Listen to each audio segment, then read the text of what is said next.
ఏముండాలి? డిసిప్లిన్ ఉండాలి, యాటిట్యూడ్ బాగుండాలి, మీ బిహేవియర్లో చేంజెస్ రావాలి. అర్థమైందా?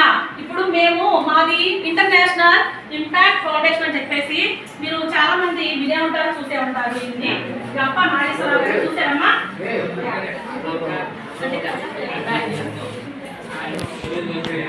అధినేత గంప నాగేశ్వరరావు గారు. యూట్యూబ్ కొడితే మీకు చాలా వేల కొద్ది ఉంటాయి ఆయన వీడియోస్.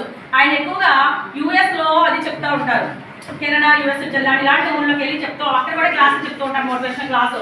ఇలాగా మాకు శిక్షణ ఇచ్చి మమ్మల్ని అందరినీ కూడా ఇలా ట్రైనింగ్ ఇచ్చి మమ్మల్ని ఇంత దూరాలు పంపుతున్నారంటే కేవలం దేనికో తెలుసా? ఆయన ఏదో ఆశించి కాదు, లేకపోతే మేము ఆశించి కాదు. ఇప్పుడు నిజామాబాద్ నుంచి వచ్చారంటే నాకు ఎంత ఖర్చు అవుతుంది కదా? నేనేమన్నా డబ్బులు ఆశించి కాదు. ఇప్పుడు ఏంటంటే ఈ మీలాంటి పిల్లలందరినీ కూడా భావి భారత పౌరులుగా తీర్చిదిద్దాలి. తీర్చిదిద్ది మీలో ఎంతో చైతన్యవంతంగా మిమ్మల్ని తీర్చిదిద్ది మీ పేరెంట్స్ చేతిలో పెట్టాలి. ఎంతో మంది పేరెంట్స్ పిల్లలు తప్పుదో పడుతున్నారని చెప్పేసి ఎంతో మంది ఏడుస్తున్నారు.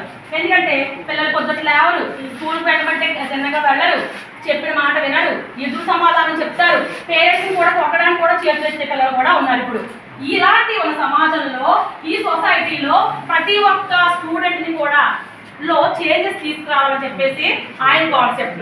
ఆ రకంగానే మాలాంటి వాళ్ళు ఎంతో మంది లక్షల మందిని ఇప్పుడు ఆయన ట్రై చేసి ఇలాగ ప్రతి స్కూల్స్కి, ప్రైవేట్ స్కూల్స్కి పర్టికులర్గా వెళ్ళమని చెప్పరు మాకు, ఓన్లీ గవర్నమెంట్ స్కూల్స్కే చెప్తారు. ఎందుకంటే గవర్నమెంట్ స్కూల్స్లో పిల్లలందరూ కూడా కొంచెం లేని విద్యార్థులు ఉంటారు, వాళ్ళు ఇలా మోటివేషన్ క్లాస్ అవి చెప్పించుకోవడానికి డబ్బులు ఉండవు. కాబట్టి మీరు అందరూ వెళ్ళి ఫ్రీగా వాళ్ళకి చెప్పాలని చెప్పేసి మాకు ఇలాగా శిక్షణ ఇచ్చి మమ్మల్ని పంపడం జరుగుతుంది. ఇప్పుడు ఇక్కడ 100 మంది ఉన్నారు అనుకోండి, 100 మంది కనీసం ఇప్పుడు నేను చెప్పేసి వెళ్ళిపోయిన తర్వాత ఇందులో ఒక 10 మెంబర్స్ అయినా మీలో మార్పు వస్తుంది కంపల్సరీ మా నమ్మకం. ఇప్పుడు 100 మంది ఉంటే 100 మంది మారిపోతారని కాదు, కనీసం 100 మందిలో ఒక 10 మెంబర్స్ అయినా చేంజెస్ కంపల్సరీ మార్పు వస్తుంది. అలా వస్తే మేము కొన్ని 100 స్కూల్స్కి వెళ్తాం. అలాగా ప్రతి స్కూల్ నుంచి అలా 10 మంది తీసుకొస్తే రేపు వస్తున్న సమాజం మారితే రాష్ట్రమే బాగుంటుంది కదమ్మా.